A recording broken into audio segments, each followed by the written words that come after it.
We're still here at Utumishi Senior School in Gilgil, Nakuru County. We are following up on the fire incident that occurred this morning at around 12:45 a.m. And of course, where I'm standing, you can see the dormitory that caught fire in the middle of the night when over 200 students from this school were sleeping there. And of course, we have been told by Interior Cabinet Secretary Kipchumba Murkomen, who was here earlier on, that the school houses over 200 learners, and at the time of the incident, that is the number of students that were inside the dormitory. However, some of them managed to escape unhurt, whereas 79 were injured and were taken to hospital, and of course 71 were treated and discharged. 7 students are currently in hospital, and unfortunately we have lost 16 students following the fire incident. The dormitory is called Melin Waithera Block,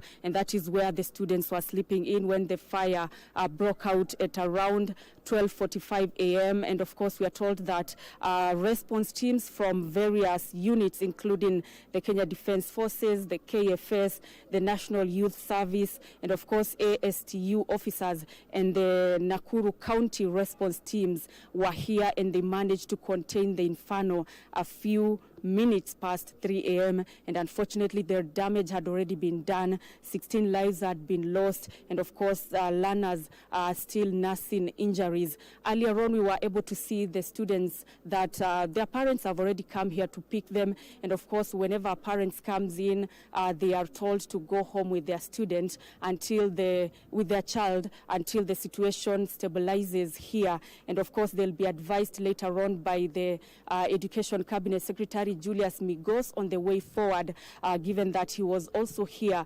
alongside the Interior Cabinet Secretary Kipchumba Murkomen.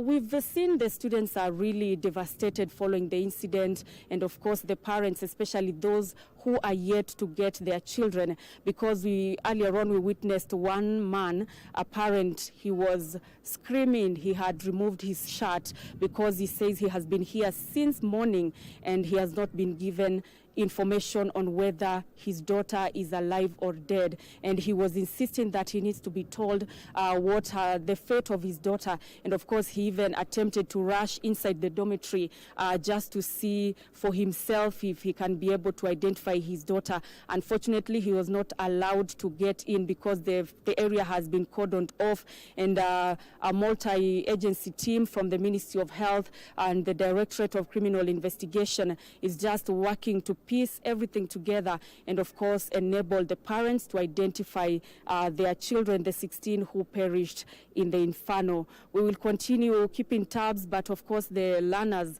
who are still traumatized have been getting psychosocial support from various teams, including officials from the Kenya Red Cross, and that is what we can tell you from the ground as at now.